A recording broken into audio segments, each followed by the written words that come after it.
So hello guys, welcome back to my channel எஸ்டேகே wrestling number. So நாம் இன்றைக்கி இந்த வீடியோவில் சூப்பரான ரெஸ்லிங் நியூஸ் அப்டேட்டை பற்றி தான் நாம் இன்றைக்கி இந்த வீடியோவில் பார்க்க போகிறோம். ஸோ அதுக்கு முன்னால் உங்களுக்கு ஒரு கேள்வி இருக்கும், ஏன் ப்ரோ 4 நாளாக வீடியோ போடல அப்படின்னு கேட்டிங்கன்னா, ஸோ வீடியோ போடுறதுக்கு இன்ட்ரெஸ்ட்டில் ஓப்பனாகவே சொல்லிடுறேன். ஏன்னா கடந்த ஒரு வாரமாக நான் தொடர்ந்து வீடியோ தான் போட்டேன். ஸோ வீடியோ போட்டால் எதுக்குமே ஒழுங்கான ரெஸ்பான்ஸ் பார்த்திங்கன்னா இல்லை, ஒரு வியூஸுமே கிடையாது. அதாவது வியூஸ்னால் ஒரு நார்மல் வியூஸாக வந்துச்சுன்னா பிரச்சனை இல்லை. ஸோ அதாவது ஒரு 100 கூட தாண்டலை வியூஸு, அந்த லெவலுக்கு கேவலமாக நம்ம சேனல் போயிடுச்சு. ஸோ அதனால் சத்தியமாக எனக்கு வீடியோ போடுறதுக்கு இன்ட்ரெஸ்ட் இல்லை. ஸோ முன்னமெல்லாம் அதுக்கு முன்ன வரைக்கும் நல்லபடியாக கொஞ்சம் வியூஸ் எல்லாம் வந்துட்டு இருந்து, அப்படின்னா கூட நான் டெய்லியும் செக் பண்ணிகிட்டே இருப்பேன், சப்ஸ்கிரைபர் இங்கிலீஷ் ஆகிருக்கா, வியூஸ் எல்லாம் போயிருக்கு அப்படின்னு சொல்லி. இப்போ எனக்கு அந்த ஒய்டி ஸ்டுடியோக்குள்ளே வர்றதுக்கே பார்த்திங்கன்னா இன்ட்ரெஸ்ட் இல்லாமல் ஆயிடுச்சு. அந்த லெவலுக்கு பார்த்திங்கன்னா எனக்கு ரொம்ப மோசமாகிடுச்சு. ஸோ இருந்தாலும் பார்த்திங்கன்னா வீடியோ போடாமல் இருக்க முடியல. ஸோ அதனால தான் பார்த்திங்கன்னா இந்த வீடியோ போட்டிருக்கேன். ஸோ சப்போர்ட் பண்ணுங்கள். ஸோ அப்படி மறுபடியும் வியூஸு கிடைக்கல, இப்படியே தான் இருக்குதுன்னா ஸோ என்னால் மொத்தமாக சேனலை நிறுத்த முடியுமான்னு தெரியல. பட் இந்த லெவலுக்கு மட்டும் போயிட்டே இருந்துச்சுன்னா கண்டிப்பாக போக போக அந்த இன்ட்ரெஸ்ட் ரொம்ப குறைஞ்சிக்கிட்டே வரும். ஸோ இப்போ 4 நாளைக்கு ஒருக்கா இன்ட்ரெஸ்ட் குறைஞ்ச உடனே 4 நாளைக்கு ஒருக்கானே வீடியோ போட்டிருக்கேன். ஸோ இதுனே சப்போர்ட் இல்லைன்னா கண்டிப்பாக மொத்தத்தில் பார்த்திங்கன்னா அப்படியே குறைஞ்சி ஒரு மாதத்துக்கு ஒரு வீடியோன்னு மொத்தத்தில் நம்ம சேனலே இல்லாமல் ஆயிரும். ஸோ இன்ட்ரெஸ்ட் இல்லை. ஏன்னா நானே கொஞ்சம் பண உதவிக்கு எனக்கு அந்த லெவலுக்கு இப்போ கொஞ்சம் வருமானங்கள் இல்லை. ஸோ அதனால தான் பார்த்திங்கன்னா நான் இந்த சேனலே ஆரம்பித்தேன். ஸோ ஏதோ கொஞ்சம் பரவாயில்லாமல் பிக்கப் ஆகி வந்துச்சு. அப்போ கொஞ்ச நாளையில் நம்ம இதிலேருந்து ஓரளவு ஏர்னிங் எடுக்கலாம் அப்படிங்கிற ஒரு காரணத்துக்காண்டி தான் நான் யூடியூப் சேனலை ஸ்டார்ட் பண்ணேன். ஸோ ஆனால் அது இப்போ போயிடும்னு நினைக்கிறேன். ஸோ அது உங்கள் கையில் இருக்குது. ஸோ நான் ஆனால் எதுலேயுமே கண்டென்ட்டை குறை வச்சது கிடையாது. நீங்கள் வேணால் அந்த இதெல்லாம் பாருங்கள், எல்லாமே தரமான நான் ஒரு அப்டேட்ஸை தான் கொடுத்துருக்கேன். எதுலேயுமே நான் குறைச்சிருக்க மாட்டேன். அந்த அளவுக்கு நல்ல ஒரு அப்டேட்டு தான் கொடுத்தேன். தரமாக இருந்த பருவம் நான் அவ்வளோ எஃபர்ட் போட்டு எடிட் பண்ணி பிக்சர்ஸ் எல்லாம் தேடி எடுத்து ஒட்டி வச்சாச்சுன்னா வியூஸு ஒன்றுமே வரல. 100க்கு கீழே நடக்குதுன்னா எந்த லெவலுக்கு இருக்கும்னு இங்கே கொஞ்சம் நினச்சி பார்த்துடுங்க. ஸோ இந்த வீடியோவிலேருந்து அது மாறணும்னு நம்பி போட்டிருக்கேன். ஸோ இதுலையாவது நான் ஒரு இந்த வீடியோக்கு மட்டுமாவது ஒரு 500 வியூஸை நான் எதிர்பார்க்குறேன். ஸோ உங்களுக்கு தெரிஞ்ச ரெஸ்லிங் ஃபேன்ஸுக்கெலாம் இதை ஷேர் பண்ணி ஒரு 500 வியூஸுக்கு இந்த வீடியோக்கு ஷேர் பண்ணி விடுங்க. கண்டிப்பாக நாளைக்கு இன்னொரு வீடியோவில் வருவேன். ஸோ ஃபஸ்ட்டு பார்த்திங்கன்னா வீடியோ ஸ்டார்ட் பண்ணோம் நம்மளோட Raw tag team champions JD McDonagh and Finn பாலர்லேருந்து. ஸோ நம்ம ஃபின் பாலர் பார்த்திங்கன்னா அந்த ஃபின் பாலரும் ஜேடி மெக்டானாவும் டேக் டீம் சாம்பியன்ஸ் ஆகி இன்னையோட பார்த்திங்கன்னா 64 நாளைக்கு மேலே ஆகுது. ஸோ ஆனால் அவங்க ஜெயிச்சாங்க தெரியுமா, அன்னைக்கு தான் அவங்க டைட்டிலுக்காக விளையாடின மேட்ச்சு. ஸோ அதிலேருந்து இன்ன வரைக்கும் பார்த்திங்கன்னா அவங்க ஒரு தடவை கூட அந்த டைட்டில் டிஃபெண்டிங் பண்ணதே இல்லை. ஸோ இது பார்த்திங்கன்னா ஒரு மோசமான ரெக்கார்டு தான். ஏதாச்சும் ஒரு 2 மாதமாட்டு அவங்க டிஃபெண்ட் பண்ணல. ஸோ இதே ப்ரோ அப்போ இப்போ சொல்கிறேன்னா, ஸோ அதாவது ஒரு காலத்தில் நம்ம ரோமன் ரெயின்ஸே சொன்னோம். ஸோ ஒரு ஹீலாக ஹெட் ஆஃப் த டேபிளாக WWE அந்தளவு ப்ராஃபிட்டை ஏர்ன் பண்ணி கொடுத்தாங்க. ஆனால் அவரை கூட இனியெல்லாம் ஒரு மாதத்துக்கு ஒரு மேட்ச் விளையாடுறா, 2 மாதத்துக்கு ஒரு மேட்ச் விளையாடுறான்னு சொல்லி இது பண்ணாங்க. ஸோ ஆனால் ஜேடி மெக்டானாஸ் பார்த்திங்கன்னா வாரம் மேட்ச் பண்ணுறாங்க. பட் பார்த்திங்கன்னா அவங்க டைட்டில் டிஃபெண்டிங் பண்ணலை. ஸோ இது ஒரு குறிப்பிடத்தகுந்த ஒரு விஷயம்.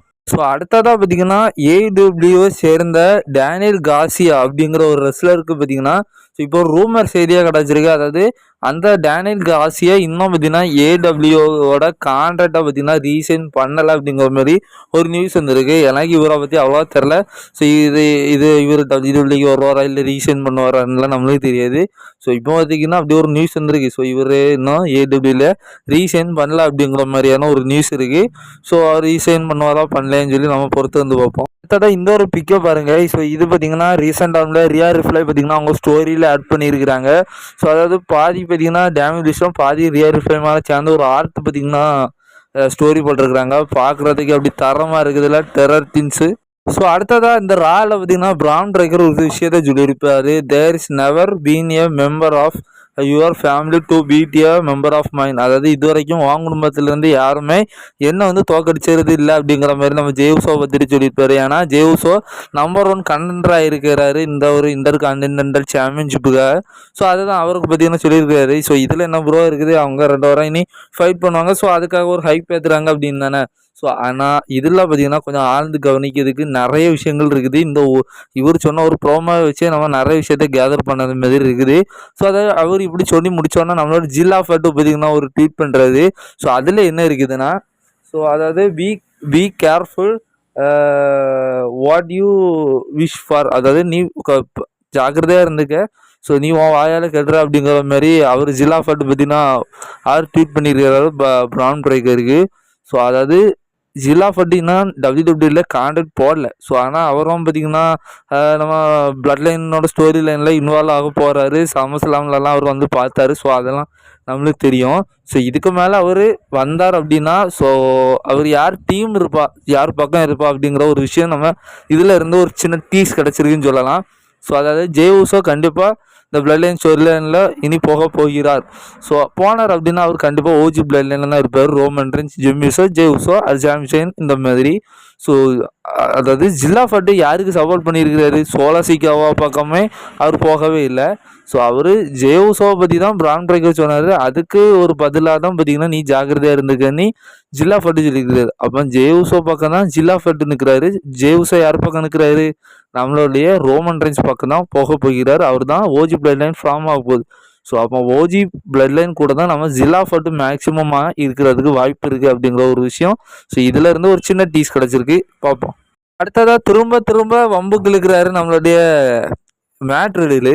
ஸோ அதாவது சமீபத்தில் தான் மேட் ரிடில் ஒரு இன்டர்வியூவில் கலந்துறப்போ அப்போயே சொன்னார், நான் வந்து ரியல் ரெஸ்லிங்கில் பார்த்தீங்கன்னா நான் ரோமன் ரெயின்ஸை பீட் பண்ணிடுவேன் அப்படிங்கிற மாதிரி ஒன்று சொன்னார். ஸோ அது ரொம்ப கான்ட்ரவர்சியாக நிறைய ஃபேன்ஸு கொந்தளிச்சிட்டு இருந்தாங்க. திரும்பவும் பார்த்திங்கன்னா மேட் ரிடில் அவரோட லீலைகளை காமிச்சிருக்கிறாரு. திரும்பவும் ஒரு இன்டர்வியூவில் கலந்துருக்கிறாரு. ஸோ அதில் அவர் என்ன சொல்லியிருக்கிறாருன்னா, நீங்கள் நம்பட்டாலும் அதுதான் உண்மை. நான் வந்து உண்மையிலே ரியல் ரெஸ்லிங்கில் ஃபைட்டில் பார்த்தீங்கன்னா நான் ரோமன் ரெயின்ஸை தோக்கடிச்சுவேன். ஸோ மக்கள் என்ன சொன்னாலும் எனக்கு ஒரு பிரச்சனையும் கிடையாது. ஸோ நீங்கள் கூட என்கிட்ட கேட்குறீங்களா, திரும்ப நீங்கள் கேட்குறீங்க. ஸோ திரும்பவும் நான் என் வாயால் ரோமன் ரெயின்ஸை நான் தோக்க அடிச்சிடுவேன்னு சொல்கிறத கேட்குறதுக்கு உங்களுக்கே நல்லா இருக்குது அப்படிங்கிற மாரி சொல்லிட்டு, ஸோ ரோமன் ரெயின்ஸை மட்டும் இல்லை, ஸோ பிராக் லெஸ்னராக இருந்தாலும் சரி, பாபி லெஸ்லியாக இருந்தாலும் சரி, ஸோ நான் அவங்களையுமே ஈஸியாக பார்த்திங்கன்னா தோக்கடிச்சிருவேன். ஸோ அப்படிங்கிற மாதிரி சொல்லிவிட்டு குட் டே அப்படிங்கிற மாதிரி ஒரு விஷயத்தையும் சொல்லி முடிச்சிருக்கிறாரு. ஸோ இந்த மனுஷன் ஆல்ரெடி அவரும் பார்த்திங்கன்னா ஒரு MMA ஃபைட்டர் தான். ஸோ ரோமன் ரெயின்ஸ்க்கு ரியல் ஃபைட் தெரியாது. ஆனால் அவர் கற்றுக்கிட்டு ப்ரொஃபஷ்னலாக பார்த்திங்கன்னா அவர் UFC கலந்துக்கிட்டால் தான் தெரியும். ஸோ மேட் ரிடில் உண்மையில் நம்ம ரோமன் ரெயின்ஸை பீட் பண்ணிடுவாரா இல்லையானே.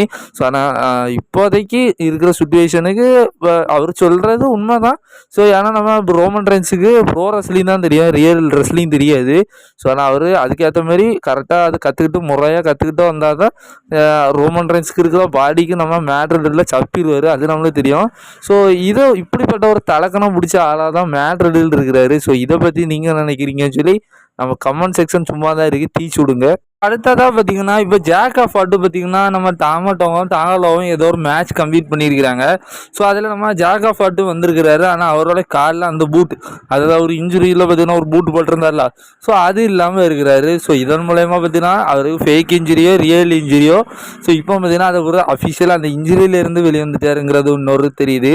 ஸோ அது மட்டும் இல்லாமல் போன ஸ்மாக்டவுனில் ஒரு விஷயம் நடந்துச்சு தெரியுமா, நம்ம சோலா சிக்காவா ஜாக் ஆஃப் வார்டுகிட்ட இருந்த டேக் டீம் சாம்பியன்ஷிப்பை தூக்கி டாங்காலோவா ஈவன் ஒழுங்காக ரசில் கூட பண்ண தெரியாமல் வாட்ச் பண்ணிட்டு இருந்தவங்கள்ட்ட கொடுத்துருக்காரு. ஸோ இதில் இருந்து நம்ம ஒரு பாசிட்டிவும் ஒரு நெகட்டிவும் பார்ப்போம். ஸோ அதாவது இப்போ ஜாக் ஆஃப் வார்டு இருந்து அந்த டைட்டிலை கொடுக்க நேரமே ஜாக் ஆஃப் வார்டு வந்து சோலோ ஒரு மாதிரி பார்த்துருக்கிறாரு. ஸோ இதன் மூலமே ஃப்யூச்சரில் ஒருவேளை இந்த பிளட் லைன் உடையும் பட்சத்தில், அதாவது ட்ரிபிள் ஹெச் வேறு சொல்லியிருந்தாரா ஜாக் ஆஃப் வார்டு வந்து ஒரு கேம் சேஞ்சராக இருப்பார்னு. ஸோ இதனால் மேபி ஒரு கட்டத்துக்கு மேலே இது பிரியுதுன்னா ஜாக் ஆஃப் வார்டு வந்து சோலோவுக்கு மேலே ஒரு டேன் ஆன் பண்ணலாம் அப்படிங்கிற ஒரு விஷயம் பார்த்தீங்கன்னா தெரிய வருது. இது ஒரு சின்ன டீஸ்ன்னு சொல்லலாம். அதாவது ஜாக் ஆஃப் வார்டு இருந்து டைட்டில் வாங்கி கொடுத்ததுக்கு அப்புறமா ஜாக் ஆஃப் வார்டு ஒரு மாதிரி சேட் ஆவார். ஸோ அதுக்கப்புறமா நார்மல் ஆயிடுவார். ஆனால் இதை ஒரு ஃபியூச்சரில் எடுத்துகிட்டு போகலாம். ஸோ ஃபியூச்சரில் ஒரு பிட்ரேல் நடக்கும்போது நீ அன்னைக்கு நான் ஜெயிச்சிருந்த ஒரு டேக் டீம் சாம்பியன்ஷிப்பை எடுத்து ஸோ நீ அவங்ககிட்ட கொடுத்தியே அப்படிங்கிற மாதிரியான ஒரு ஸ்டோரி வரலாம். ஆனால் இது நடக்க வாய்ப்பு இருக்கானா மேக்ஸிமம் இருக்குது. ஸோ அது ஃபியூச்சர் கொஞ்சம் நாள் ஆகும். ஸோ அதுக்கப்புறமா இன்னொரு இது என்ன சொல்லலாம், ஒரு பாசிட்டிவாக சொல்லலாம்னா WWE ஜாக் ஆஃப் வார்டு வந்து வேஸ்ட் பண்ண விரும்பலை. ஸோ அவங்க அவங்க கான்ட்ராக்டில் ஜேக்கப் ஃபால்ட் எடுத்ததுக்கு அப்புறமே சில மாதங்களை கழித்து தான் பார்த்திங்கன்னா அவரை டெபியூட் பண்ண வச்சுருந்தாங்க. ஸோ அது மட்டும் இல்லாமல் கேம் சேஞ்சர்னு வேறு சொல்லியிருக்கிறாங்களா. ஸோ அதனால் ஒரு ஃப்யூச்சர் பார்த்திங்கன்னா ஜேக்கப் ஃபால்ட்டுக்கு இருக்குது. So Roman Reigns versus Jacob ஃபால்ட்டுலாம் நிறைய மேட்சஸ் நடக்க போகுது.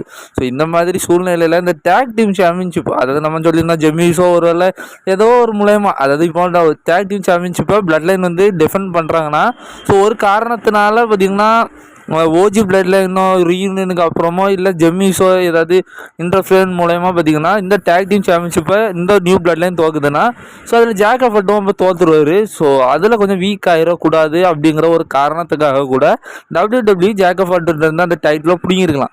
ஸோ அப்படி பிடிங்கிருந்தா மட்டும்தானே கொஞ்சம் ஹைப்போட நம்ம ஜேக்கப் ஃபால்ட்டு இருப்பார். பிறகு ஃப்யூச்சரில் ரோமனுக்கும் அவருக்கும் நடந்துச்சுன்னா கூட கொஞ்சம் ஏற்றுக்கிடாத மாதிரி இருக்கும். ஸோ இது கூட ஒரு காரணமாக இருக்கலாம்னு நினைக்கிறேன். ஸோ வெயிட் பண்ணி பார்ப்போம். அடுத்ததாக நம்ம அப்போலோ க்ரூஸ் இன்னும் ஸ்கூலுக்கு தான் போயிட்டுருக்கிறாரு. அது உங்களுக்கு தெரியுமா? என்ன ப்ரோ சொல்கிற, என்னடா சொல்கிற அப்படின்னு நீங்கள் கேட்கலாம். ஸோ அதாவது பதறாதீங்க. அதாவது அமெரிக்காவில் ஃபிசிக்கல் எக்ஸசைஸ் அண்ட் டயட்டுக்குன்னுட்டு ஏதோ கோர்ஸ் இருக்குது. ஸோ அந்த இதில் பார்த்திங்கன்னா நம்ம அப்போலோ க்ரூஸ் இன்னும் அந்த மாதிரி இதில் ஒரு கோச்சிங் எடுத்துகிட்டு இருக்கிறாரு.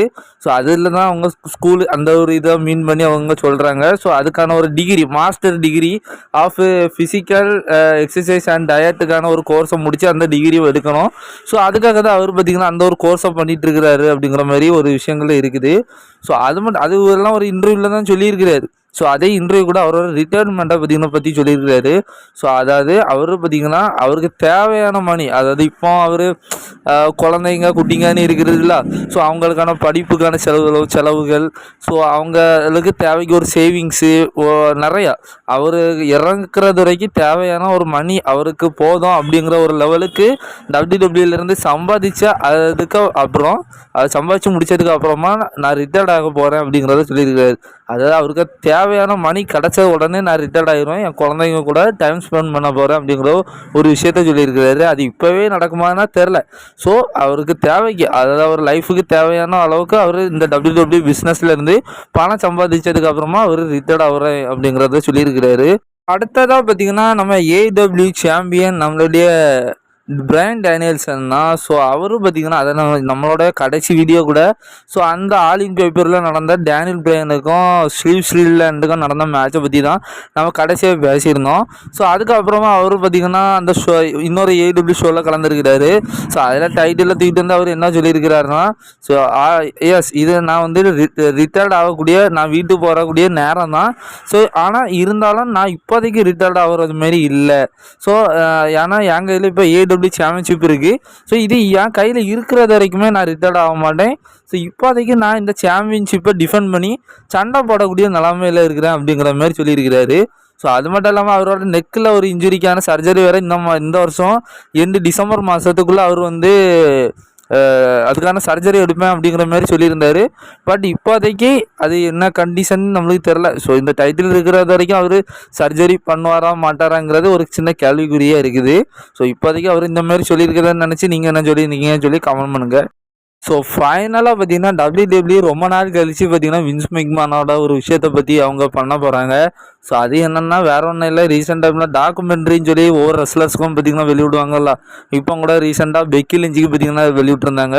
ஸோ அந்த மாதிரி பார்த்திங்கன்னா ஒரு காலத்தில் WWEயோட ஓனராக இருந்து இப்போ பார்த்திங்கன்னா படாத அவதிப்பட்டு இருக்கார்ல வின்ஸ் மெக்மேன். ஸோ அதாவது செப்டம்பர் 25 பார்த்திங்கன்னா நெட்ஃப்ளிக்ஸுக்கு பார்த்திங்கன்னா WWE போக போகுது. ஸோ அன்னைக்கு பார்த்திங்கன்னா நம்ம வின்ஸ் மெக்மேனாக ஒரு ட்ரிபியூட் பண்ணுறது விதமாக பார்த்திங்கன்னா ஸோ அவருக்கான டாக்குமெண்ட்ரி, அவர் என்னெல்லாம் கஷ்டப்பட்டு எடுத்து இந்த சாம்ராஜ்யத்துக்கு வந்தாருன்னு சொல்லி, ஸோ அப்படியே அவரை பற்றி தெரியாத நிறைய விஷயங்கள் பார்த்திங்கன்னா ஒரு டாக்குமெண்ட்ரியாக பார்த்திங்கன்னா வெளியிட போகிறாங்க அப்படிங்கிற ஒரு அஃபிஷியலான ஒரு விஷயம் தெரிய வந்திருக்கு. ஸோ அடுத்ததாக இப்போ ரீசெண்ட் டைமில் ரொம்ப நாள் கழித்து நம்மளோட பட்டிஸ்டா பார்த்திங்கன்னா ரெஸ்லிங் சம்மந்தமாக நிறைய விஷயத்த பார்த்திங்கன்னா பண்ணியிருக்கிறாரு. ஸோ அது பற்றி நிறைய முக்கியமான விஷயங்கள் பார்த்திங்கன்னா நேரத்துக்கு நம்ம தமிழ் யூடியூபர்ஸ் ஆனால் அந்த அண்ணன்மாரங்க போட்டுட்டாங்க. ஸோ அதனால் அதை பற்றி நம்ம பேச வேண்டாம். ஸோ அவங்க பேசுனதை தாண்டி நான் இப்போ அதை போட்டோன்னா ஸோ அவங்களோட ஹார்ட் ஒர்க் அதை அவ்வளோ தூரம் அவங்க எடுத்து போட்டிருக்கிறாங்க. ஸோ திரும்ப திரும்ப நான் போட்டால் உங்களுக்கும் போர் அடிக்கும், ஸோ அவங்களுக்கும் தப்பாக தெரியும். ஸோ அதனால் நம்ம அதை தள்ளிட்டு ஸோ இப்போ பார்த்திங்கன்னா ஒரு அஃபிஷியல் நியூஸ் வந்திருக்கு. அது என்னென்னா, ஸோ த கில்லர்ஸ் கேம்னு சொல்லி நம்ம பட்டிஸ்டாவும் ட்ரூ மேக்கிங் டயரும் பார்த்திங்கன்னா அதாவது பட்டிஸ்டாவோட மூவியில் ட்ரூ மேக்கிங் டயரும் ஒரு சின்ன ரோல் ப்ளே பண்ணிட்டு இருக்கிறாரு. ஸோ அதனால நிறைய ஃபோட்டோஸ் எல்லாம் பார்த்தீங்கன்னா அவங்க ரிலீஸ் பண்ணியிருந்தாங்க. அதெல்லாம் நீங்கள் நேற்றுக்கு அந்த மேட்ரஸ் எல்லாம் நிறைய பார்த்துருப்பீங்க. ஸோ அது மட்டும் இல்லாமல் இப்போ ஒரு சின்ன விஷயம் தெரிய வந்திருக்கு. பேஷின் பெர்லினில் பார்த்தீங்கன்னா சிஎம் பங்குக்கும் ட்ரூ மெக்கின்டையருக்குமான மேட்ச் நடக்க போகுது. ஸோ அந்த மேட்சை ஸ்பான்சர் பண்ணுறது நம்ம பட்டிஸ்டா தான். ஸோ ஸ்பான்சர்னா என்ன ப்ரோனா வேறு ஒன்றும் கிடையாது. இப்போ நம்ம WWE விளம்பரத்துக்குன்னு சொல்லி நிறைய காசு பார்க்குறானுங்களா இந்த ஒரு மேட்ச் நடக்க நேரம். ஸோ நிறைய பிஸ்கட்டோட அட்வர்டைஸ்மெண்ட்லாம் போடுவாங்க. ஸோ அதேமாரி நீங்கள் என்ன உங்களுக்கு புரிய மாரி சொல்லணும்னா ட்ரூ மெக்கின்டையருக்கும் சிஎம் பங்குக்கும் மேட்ச் நடக்கும்ல பேஷின் பெர்லின். ஸோ அந்த மேட்ச்சில் மட்டும் ஸோ அந்த கில்லர்ஸ் கேமுக்கான அந்த ப்ரொமோஷன் அந்த போஸ்டர்ஸ் எல்லாம் பார்த்திங்கன்னா சைடில் அந்த மாதிரி டிஸ்பிளே பண்ணுவாங்க. ஸோ அதுக்கான காசை பார்த்திங்கன்னா நம்ம பட்டிஸ்டா கொடுக்குறேன், நான் ஸ்பான்சர் பண்ணுறேன் அப்படிங்கிற மாதிரி இப்போ அவர் அஃபிஷியலாக சொல்லியிருக்காரு. ஸோ அடுத்ததாக பார்த்திங்கன்னா இது பெரிய ஒரு நியூஸ் நடந்திருக்கு. ஸோ அது வேறு யாருன்னா இல்லை, நம்மளா நிக்கி பெல்லாவோட கரண்ட் ஹஸ்பண்ட் இருக்கிறாங்கல்ல ஆர்டம், அவரை பார்த்தீங்கன்னா இப்போ போலீஸ் பார்த்தீங்கன்னா அரெஸ்ட் பண்ணியிருக்கிறாங்க. ஸோ என்ன காரணம்னா டொமஸ்டிக் வயலன்ஸாக, அதாவது குடும்ப வன்முறை, தனது குடும்பத்தில் இருக்கிறவங்கள ஏதாவது அடி உதை இந்த மாதிரி ஏதாவது குடும்பத்தில் இருக்கக்கூடிய ஏதாவது வன்முறைகள் நடந்துச்சுன்னா ஸோ அதுக்கான ஒரு ஆக்ட் ஒரு சட்டம் பாயம் அப்படிங்கிற மாதிரி சொல்லப்படுது. ஸோ ஆனால் அவங்க யாருக்கு கூட அவர் வயலன்ஸ் பண்ணாருன்னு தெரியல. மேபி நிக்கி பெல்லாவை அவர் எதாவது அட்டாக் பண்ணாரா, இல்லை ஏதோ குடும்பத்துக்குள்ளே ஏதோ ஃபைட்டிங் ஏதோ நடந்துச்சான்னு தெரில. போலீஸ் விஷயம் நடக்கிற அளவுக்கு பெரிய சீரியஸாக ஏதோ ஒன்று நடந்திருக்கு. ஸோ அதனால் பார்த்தீங்கன்னா இப்போ பார்த்தீங்கன்னா ஆர்டமை பார்த்தீங்கன்னா அரெஸ்ட் பண்ணியிருக்கிறாங்க. ஸோ ஆனால் சண்டை இவங்க இருந்து வரத்துக்காண்டி எனக்கு சரியாக தெரில. பட் அடிப்படையாக பார்த்தீங்கன்னா டொமஸ்டிக் வயலன்ஸ்னு மட்டும் கொடுத்துருக்குறாங்க. ஸோ அடுத்ததான் நம்ம ஒயிட் சிக்ஸோட மெம்பர், அதாவது நம்ம நிக்கி கிராஸ் பார்த்தீங்கன்னா WWE கொடுத்த கான்ட்ராக்டை பார்த்தீங்கன்னா இப்போ ரீசைன் பண்ணியிருக்கிறாங்க. இப்போ ஒரு புது கான்ட்ராக்டை போட்டிருக்கிறாங்க அப்படிங்கிற ஒரு நியூஸ் வந்திருக்கு. ஆனால் இது லாங் டேர்மாக இருக்குமா ஷார்ட் டேர்மாக இருக்குமான்லாம் சொல்ல வரல. இப்போது கான்ட்ராக்டை ரீசைன் பண்ணிட்டாங்க அப்படிங்கிற மாதிரி ஒரு நியூஸ் வந்துச்சு. ஸோ அடுத்ததாக வருத்தத்தில் இருக்கிறாருப்பா நம்மளோட ட்ரூ மெக்கின்டையர். என்ன ப்ரோ நம்ம தலைமை எதில் ப்ரோ வருத்தப்படுறாரு அப்படின்னா, ரீசெண்ட் டைமில் ஒரு லைவ் ஈவெண்ட் நடந்திருக்கு. ஸோ அதில் சிஎம் பங்கு பார்த்தீங்கன்னா ரெசல்ட் பண்ணியிருக்கிறாரு. ஸோ அதில் ஃபேன்ஸ் எல்லாம் சிஎம் பங்கு எப்படியும் சிஎம் பங்கை பற்றி எல்லாருமே பார்த்தீங்கன்னா சேர் பண்ண தான் செய்வாங்க. ஸோ அதை நினச்சி தான் பார்த்தீங்கன்னா நம்ம தலைமை வருத்தப்படுறாரு. ஸோ அதாவது எனக்கு ரொம்ப வருத்தம்ப்பா, எனக்கு ரொம்ப வருத்தம். ஸோ நீங்கள் இப்படியே பண்ணுவீங்கன்ட்டு நான் எதிர்பார்க்கல. ஸோ இந்த மாதிரி நிறைய விஷயத்த சொல்லியிருக்கிறாரு. ஸோ ஆனால் நீங்கள் எதுக்காக அவனை விரும்புகிறீங்கன்னு சொல்லி உங்களுக்கே தெரிய மாட்டேங்குது அப்படிங்கிற மாதிரியா ஒரு விஷயத்தை பார்த்தீங்கன்னா நம்ம ட்ரூ மெக்கின்டையர் ட்வீட் பண்ணியிருக்கிறாரு. அடுத்தது யாரை பற்றி பார்க்க போகிறோன்னா நம்ம மாமி ரியா ரிஃப்ளை தான். ஸோ ரியா ரிஃப்ளை பார்த்தீங்கன்னா அவங்க உடம்புல நிறைய விதமான டேட்டூஸாக போட்டிருப்பாங்க. ஸோ இப்போ பார்த்தீங்கன்னா WWE அவங்களுக்காக அந்த ஒவ்வொரு டேட்டுவும் எங்கெங்கே போட்டிருக்கிறாங்க. ஸோ அந்த டேட்டுகளுக்கு அர்த்தம் என்ன அப்படிங்கிற மாதிரி நம்ம ரியா ரிஃப்ளை பார்த்தீங்கன்னா நிறைய வீடியோஸை பார்த்தீங்கன்னா இன்றைக்கி இன்ஸ்டாகிராம்லலாம் நிறைய போஸ்ட் பண்ணியிருக்கிறாங்க. ஸோ அதை நீங்கள் பார்க்கணுன்னா இன்ஸ்டாகிராமில் போய் பாருங்கப்பா, நான் ஒன்றும் போடுறதுக்கு இல்லை. அடுத்ததாக பார்த்தீங்கன்னா சமீபத்தில் ரீசெண்ட் டைமில் பார்த்தீங்கன்னா நம்ம டிஃப்னி ஷேடன் பார்த்தீங்கன்னா ஒரு ஸ்டோரி போடுறாங்க. அதாவது நயா ஜாக்ஸ் எங்கேயோ வரமா போகிற நேரமாக பார்த்து அவங்க அந்த டைட்டில் எடுத்து ஸோ பரிதாபமாக பார்க்குறது மாதிரியான ஒரு போஸ்ட் பண்ணியிருக்கிறாங்க. ஸோ அடுத்ததாக பார்த்தீங்கன்னா ஒரிஜினல் ட்ரைபல் சீஃப் ஃபேன்ஸுகளுக்கு பார்த்தீங்கன்னா ஒரு மறக்க முடியாத நாள்னா அது இன்னைக்கு தான். தி அன்டிஸ்ட்ரிபியூட்டட் எரா ஸ்டார்ட் ஆன நாள் பார்த்தீங்கன்னா இன்னைக்கு தான். ப்ரோ குழப்பாத ப்ரோனா. ஸோ அது வேற ஒன்றும் இல்லை. ஸோ 2020 பே பேக்கில் நம்ம ஃபீண்டை தோக்கடிச்சு அன்டிஸ்ட்ரிபியூட் அதாவது யூனிவர்சல் சாம்பியன்ஷிப்பை ஜெயிச்சு ரசல்மேனியா 38 பார்த்தீங்கன்னா பீஸ்ட் பிராக் லெஸ்னராக ஜெயிச்சு பார்த்தீங்கன்னா அன்டிஸ்ட்ரிபியூட்டட் சேமனான நாள். அதாவது 2020 அந்த அன்டிஃபிட்டட் ஸ்ட்ரீக்கை கொண்டு வந்த நாள் தான் பார்த்தீங்கன்னா இன்னைக்கு. ஸோ ட்ரைபிள் சீஃப் அந்த எரா ஸ்டார்ட் ஆன நாள் பார்த்தீங்கன்னா இன்றைக்கி தான்.